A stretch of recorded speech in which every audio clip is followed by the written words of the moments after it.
Bonjour à tous et bienvenue dans ce nouvel épisode EDB World. Aujourd'hui, on va parler des différents records que détiennent les montagnes russes.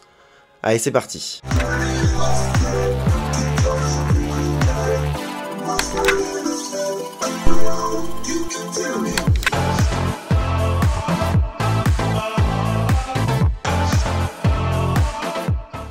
Avant de commencer, je vous invite à vous abonner à cette chaîne YouTube ainsi qu'à me suivre sur mon compte Instagram si c'est pas déjà le cas. Le monde des montagnes russes est plein de records tant le principe même d'une montagne russe est de repousser toujours plus loin les limites. En allant plus haut, plus vite, mais surtout en proposant davantage de sensations. Et c'est bien là que ça coince, fut un temps, on pensait que pour avoir de fortes sensations dans une montagne russe, il fallait avoir les montagnes russes les plus hautes, les plus rapides, etc. Mais force est de constater que l'adage c'est pas la taille qui compte n'est pas valable qu'au lit. Surtout si l'on s'en réfère aux différents classements mondiaux en termes de montagnes russes, on remarque que les coasters porteurs de records type vitesse, hauteur, etc. ne sont pas ceux qui prônent au sommet. Aujourd'hui par exemple, on se concentre sur les sensations calculées au millimètre, les inversions ainsi que les éléments travaillés et toujours changeants d'un coaster à l'autre afin d'offrir toujours plus de sensations, pas forcément dans les conditions les plus extrêmes de hauteur et de vitesse. Donc on a pu constater depuis quelques années que la course à qui aura la plus grosse s'est un peu calmée. Malgré ça, il faut pas oublier que les records, eh bien, ça fait vendre et que pour communiquer auprès du grand public, c'est quand même un argument de choix. C'est pourquoi on trouvera souvent des records par catégorie de coaster, par région géographique, etc. Mais ici, vous l'aurez compris, on va donc parler des records les plus significatifs. On commence par le roller coaster le plus long du monde. Petit disclaimer avant, sachez que les luges d'été, qu'on retrouve donc en montagne mais aussi dans certains parcs, sont considérés par certains sites internet ou groupes de personnes comme des montagnes russes à part entière, mais dans notre cas, on les évince dans la mesure où ce type d'installation peut être super long, peut avoir des longueurs de plusieurs kilomètres, mais que le besoin technologique et que la mise en œuvre technologique n'est pas du tout la même entre une montagne russe avec des trains de plusieurs tonnes et des luges d'été avec des trains de quelques dizaines de kilos, voire une centaine de kilos. Donc c'est pour ça que je mets bien les deux types d'attractions dans deux paniers différents. Aujourd'hui, on va pas parler des luges d'été, même si oui, c'est considéré comme des montagnes russes. Sachant cela, le coaster le plus long du monde se trouve au Japon, au parc Nagashima Spaland. Il se nomme Steel Dragon 2000, fait 87 mètres de haut, ce qui est déjà énorme, atteint 153 km/h, dure 4 minutes, et a été construit par la société Morgan pour une ouverture en 2000. Et sa longueur est donc de 2479 mètres, ce qui est colossal. Pour vous donner un ordre d'idée de manière générale, une montagne russe fait entre 1000 et 1500 mètres de long. Pas 2400 mètres de long. Ici, on est quasiment à 2,5 km, ce qui est totalement bluffant et j'imagine interminable quand on est dedans, mais c'est plutôt une bonne chose. Mais il faut comprendre que le mètre linéaire, donc le mètre de rail, coûte très cher. C'est pour ça qu'une montagne russe, de manière générale, ne va pas faire 2 bornes d'un coup comme ça, parce que le parc a décidé que c'était sympa de faire une montagne russe très longue. En général, c'est un vrai budget. Quand on réduit une montagne russe, on économise quelques centaines de milliers d'euros, voire des millions, et ça c'est pas négligeable. Je vous invite d'ailleurs à aller checker sur YouTube l'on-ride complet de cette attraction pour vous rendre compte à quel point c'est long. Aujourd'hui, ce coaster est réputé pour être pas super confortable et je pense que c'est rien de le dire, mais il faut comprendre que déjà il a 23 ans, que c'était une autre technologie. Là le train passe de manière répétée et va forcément agir sur les voies. Voilà, il y a certains constructeurs qui ont su plutôt faire de voies qui duraient longtemps. C'est vrai que Morgan c'était peut-être pas le cas. En tout cas voilà, l'attraction, il y a ces retours là. Et c'est assez explicable. J'en profite pour vous parler d'un autre roller coaster qui se trouve à la seconde position, qui est entièrement en bois et qui prend place à Kings Island aux États-Unis, qui fait 2244 mètres de long à travers la forêt, le plus souvent proche du sol. En fait, ça suit tout simplement le dénivelé du terrain et ça, c'est absolument somptueux quand les coasters font ça. En plus, c'est entièrement en bois, ça dure longtemps, ça file à 100 km/h, donc c'est génial. Cette attraction se nomme Beast et finalement, j'ai envie de dire qu'elle porte très bien son nom parce que je pense que c'est une bête monstrueuse à rider. D'ailleurs, si vous voulez un avis sur cette attraction, un retour, je vous conseille la vidéo de l'ami First Drop qui s'y est rendu l'année dernière et qui a donné un petit peu des éléments pour que vous puissiez vous rendre compte de ce qu'est cette attraction, donc je vous la conseille fortement, allez la checker.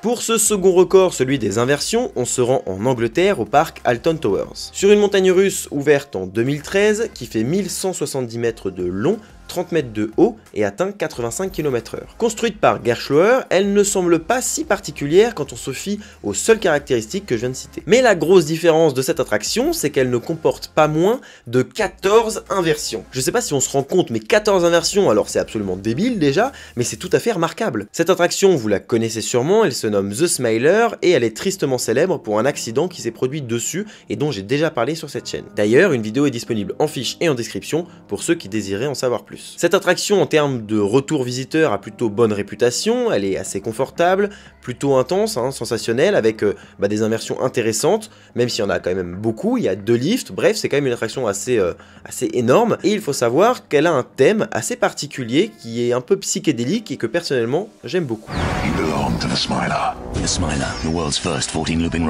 Pour la petite histoire, en 1989, lorsque Goudurix a ouvert au parc Astérix, il détenait le record mondial d'inversion avec un autre coaster qui avait ouvert un peu avant lui, qui se nomme Shockwave et qui se trouve aux États-Unis. Tous deux arborent 7 inversions, ce qui est donc la moitié du record actuel, mais qui pour l'époque était déjà énorme. Voilà, petite fierté française. Alors même si Goudurix aujourd'hui est énormément décrié, il faut se rendre compte qu'à l'époque, c'était un coaster qui avait des atouts non négligeables.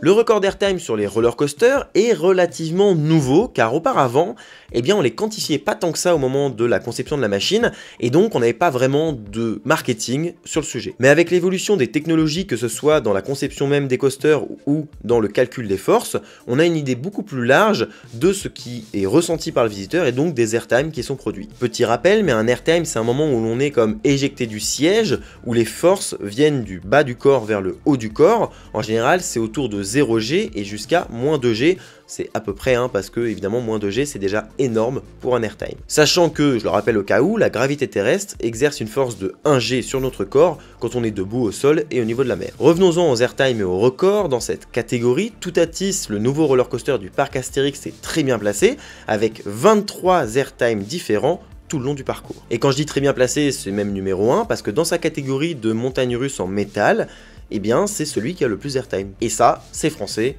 ça fait plaisir. Du constructeur Intamin, Toutatis fait 53 mètres de haut, atteint 110 km/h et possède 3 inversions. Mais il y a un autre type de record pour les airtime.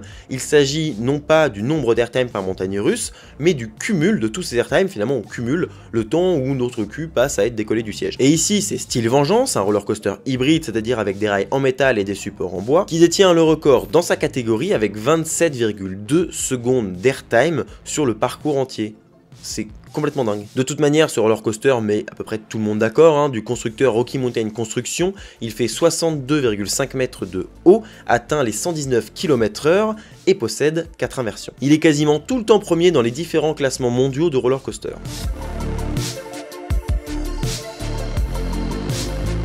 Pour le record de hauteur, on arrive très clairement dans le concours de bits. En effet, il existe des groupes de gestionnaires de parcs. Alors en Europe, on a par exemple la Compagnie des Alpes, la CDA, qui détient le parc Astérix, les parcs Walibi et pas mal d'autres trucs. Mais on a aux États-Unis, par exemple Disney ou Universal, qui sont d'énormes groupes qui gèrent donc beaucoup de parcs à travers le monde et pas que aux États-Unis. Mais surtout aux US, on retrouve 2 groupes un peu moins puissants qu'Universal et Disney, mais tout de même très bien installés et qui ont beaucoup de parcs, qui se nomment Six Flags et Cedar Fair. Ces deux-là se mettent constamment en concurrence, mais vraiment en termes de montagne russe, c'est là-dessus qu'ils s'attaquent, si bien qu'en 2003, Cedar Point, un des groupes de Cedar Fair, ouvre une montagne russe qui se nomme Top Thrill Dragster et qui est là simplement pour péter des records. En effet, le parcours se dessine ainsi. On a un launch hydraulique, une montée verticale, une chute verticale, et c'est tout. On arrive sur les freins et le parcours est terminé. C'est beaucoup, mais alors beaucoup de technologies, de matières premières, d'énergie envoyées dans le train pour lui faire effectuer le parcours, pour simplement quelque chose d'aussi simple. Et loin de moi l'envie de critiquer ce genre de machine, c'est vraiment pour mettre en lumière le côté très simple du parcours, où en fait on n'a pas de figure d'inversion, de changement de direction, de trucs comme ça. Non, c'est vraiment quelque chose de très simple pour avoir un seul but, qui est d'éclater des records. Mais vous l'aurez compris, ce qui fait sa force, c'est pas son parcours, mais bien ses caractéristiques. On retrouve donc une propulsion de 0 à 193 km/h en 4 secondes, une hauteur totale de 128 mètres pour une chute, elle, de 121,9 mètres. C'est monstrueux, simplement monstrueux, il n'y a pas grand chose à dire de plus. Mais forcément, qui dit monstrueux dit envieux, qui dit envieux dit Six Flags, qui 2 ans plus tard, en 2005, décide d'ouvrir dans son parc Six Flags Great Adventure une montagne russe quasiment identique à celle de Cedar Point. Ici on retrouve quasiment le même type de parcours, à la différence qu'après la figure principale nommée Top Hat, on retrouve une énorme bosse qui sert à freiner le coaster, d'ailleurs les freins sont sur cette bosse. Figure principale qui sur cette attraction nommée King Daka culmine à 139 mètres de haut. Le train lui effectue une chute de 127,4 mètres et atteint lors de la première propulsion une vitesse de 206 km/h en 3,5 secondes. Et ce toujours à l'aide d'un launch hydraulique du constructeur Intamin. Oui, à l'époque le véritable gagnant de cette petite guéguerre, et ben en fait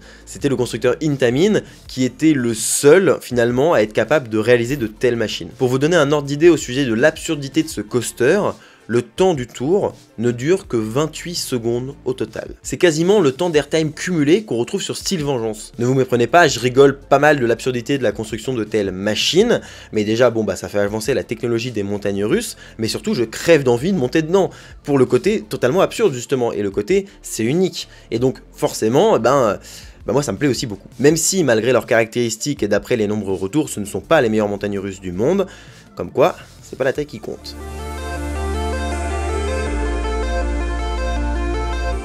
Continuons dans l'absurde avec le record de vitesse. Là où dans les records de hauteur on avait besoin de vitesse pour gravir le Top Hat et donc sa taille démesurée, éclatant au passage des records de vitesse parce que je l'ai pas dit, mais King Daka c'est la première montagne russe à avoir dépassé les 200 km/h, on a Ferrari World à Abu Dhabi qui a décidé de construire Formula Rossa, coaster le plus rapide du monde ouvert en 2010. Du constructeur Intamin, il atteint la douce et abusive vitesse de 240 km/h en 4,9 secondes. Le but étant de reproduire la sensation qu'on ressent dans une Formule 1. Le parcours fait un peu plus de 52 mètres de haut, 2 km de long, ce qui est encore une fois énorme, mais en même temps, quand on va à 240 km/h, j'ose espérer qu'il y a un peu de longueur de rail, parce que sinon ça va être très court, un petit peu comme King Daka finalement. Et dans cette même idée de survitesse, on retrouve des virages très amples, très longs, parce que si on fait des virages serrés, eh bien on a des forces G qui vont être ultra vénères, et qui vont tout simplement mener soit à un voile gris, soit à un voile noir, soit à l'évanouissement pur et dur des passagers, et d'ailleurs c'est déjà arrivé sur d'autres machines. Si ça vous intéresse, je vous invite à regarder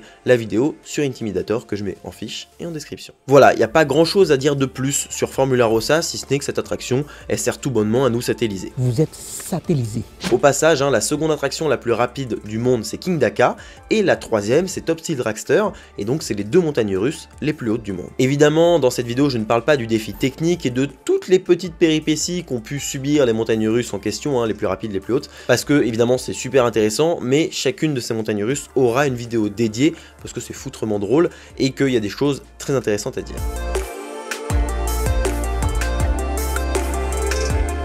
On pourrait penser que le record d'accélération est détenu par l'un des 3 rollercoasters les plus rapides du monde, les 3 que j'ai pu citer juste avant, mais il n'en est rien. En effet, les technologies dont on a parlé arborent toutes des launchs hydrauliques. Mais il existe un autre type de propulsion, encore plus fou, qui est la propulsion par air comprimé. D'ailleurs, petite parenthèse, mais pour en savoir davantage sur les différents types de propulsion, etc., je vous mets une vidéo en fiche en description qui décrit un petit peu le fonctionnement de chacun, comme ça vous pourrez un peu mieux comprendre. Cette technologie, bien que plus vénère, est également plus complexe à maintenir et va coûter plus cher, va demander un entretien beaucoup plus rigoureux, et puis surtout va tomber en panne beaucoup plus régulièrement. De manière générale, et vous vous en doutez, les montagnes russes les plus rapides sont des montagnes russes qui vont demander un entretien monstrueux, et c'est valable pour les plus hautes, c'est valable pour beaucoup d'autres choses, parce qu'en fait, dès qu'on part dans des extrêmes en termes de technologie, de caractéristiques, et ben forcément l'entretien il est x10. Quand on prend des roues d'une montagne russe qui va à plus de 200 km/h, avec la friction, s'il fait chaud dans l'environnement, etc., les roues elles se mangent très rapidement, donc il faut des technologies de pointe, mais il faut aussi remplacer les roues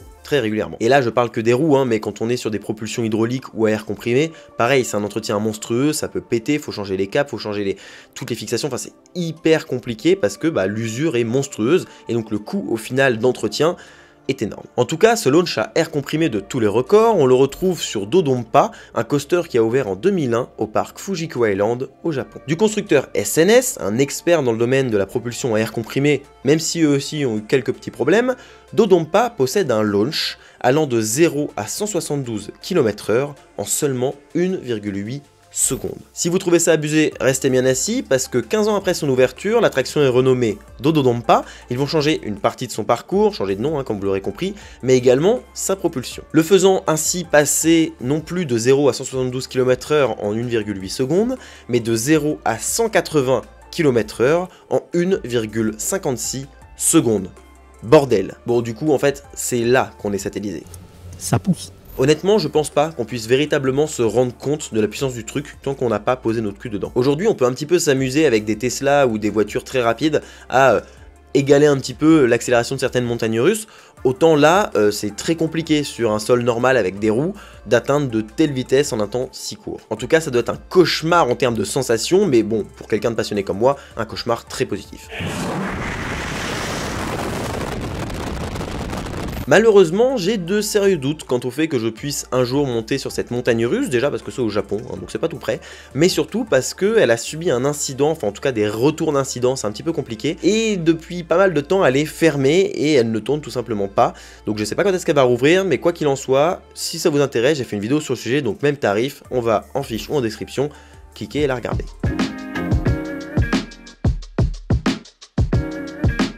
Aujourd'hui, après des années de calme plat en termes de records insensés sur les montagnes russes, on retombe dans l'absurde, mais là, le bon gros absurde, hein, avec les acteurs, enfin avec certains acteurs que j'ai pu citer précédemment. C'est ainsi que quand on mélange un petit peu Six Flags, le gestionnaire de parcs d'attractions, Intamin, le créateur de montagnes russes de tous les records, un territoire de la démesure où on s'amuse à balancer des millions, voire des milliards pour construire des trucs juste énormes et un petit peu matu vu quand même, et puis surtout, beaucoup d'argent dans un projet... on se retrouve avec la naissance d'un monstre qui va prendre place en plein désert, dans un parc qui n'est pas encore construit, qui se nomme Six Flags Qiddiya.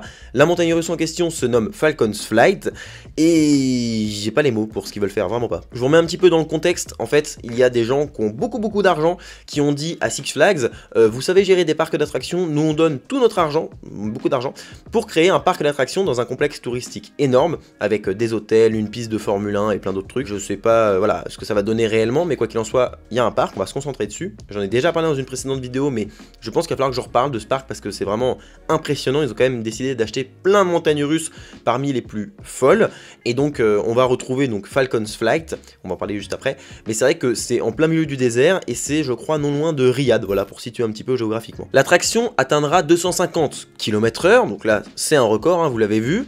Elle fera 4 km de long, alors bon, c'est énorme, évidemment le coaster va très vite, donc on va quand même les franchir rapidement. Je pense qu'avec 3 bornes ça aurait été bien, hein, voilà, mais ils ont dû se dire allez pourquoi pas on en met 4, histoire de, sont foutus pour foutus, autant foutre 4 bornes. Sa hauteur, alors j'ai pas d'infos exactes dessus, on parlait de 150 mètres à l'origine, ce qui est énorme, hein, encore une fois, mais j'ai plus vu des 185 mètres sur des documents officiels, ce qui fait que le coaster fera peut-être 185 mètres. Alors voilà, on va donner une fourchette à peu près entre 150 et 185, sachant qu'elle fera peut-être 200 mètres, j'en sais rien, fou comme ils sont, et de toute façon ils vont pas s'arrêter là. Pour vous donner un ordre d'idée, pour atteindre les 250 km/h, ils peuvent pas les atteindre avec une chute parce qu'au bout d'un moment la friction, avec le vent, avec les roues sur le rail, etc., ça freine les coasters. Ça peut pas atteindre une vitesse voilà, insensée tout le temps. Ils sont obligés de propulser le coaster dans la chute, donc avec des propulseurs magnétiques, pour lui faire atteindre la bonne vitesse. C'est vous dire un petit peu la folie.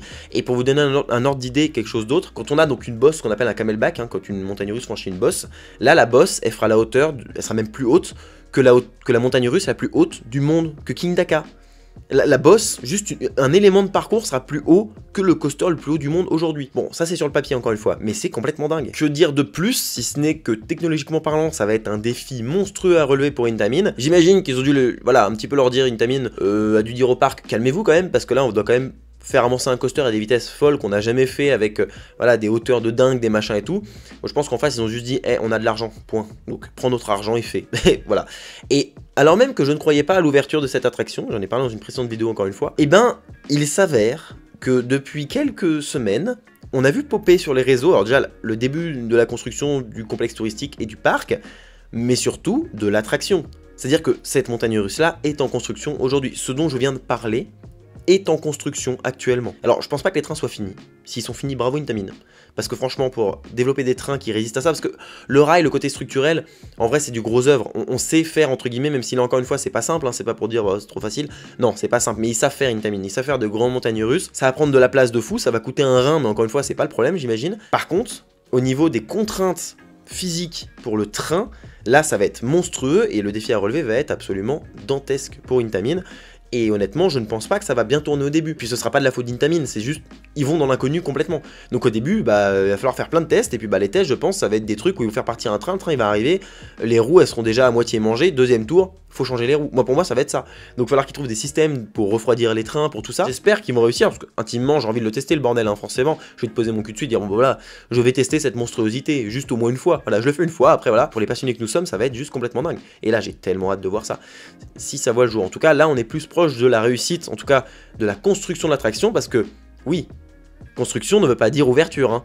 On a eu l'exemple plein de fois dans le monde des parcs de montagnes russes qui ont été construites, qui ont tourné, wouh, super, puis qui soit un an après ont fermé, soit au bout d'un moment ont simplement plus fonctionné parce qu'au bout d'un moment c'était juste plus possible en termes d'exploitation, ça ne marchait plus parce que c'était juste une absurdité de faire tourner des machines qui voilà, tombaient tout le temps en panne ou demandaient un entretien beaucoup trop grand. Donc quoi qu'il en soit, on verra ce que ça donne. J'aimais toujours une petite réticence, mais force est de constater que la réticence elle s'évapore de plus en plus avec l'arrivée sur le chantier de nouveaux morceaux de rail. Voilà, c'est à présent la fin de cette vidéo. Je vous remercie de l'avoir regardé jusqu'au bout. Je vous dis à bientôt pour un prochain épisode, soit en DB World, soit une vidéo dans un parc. D'ici là, soyez enthousiastes. Salut!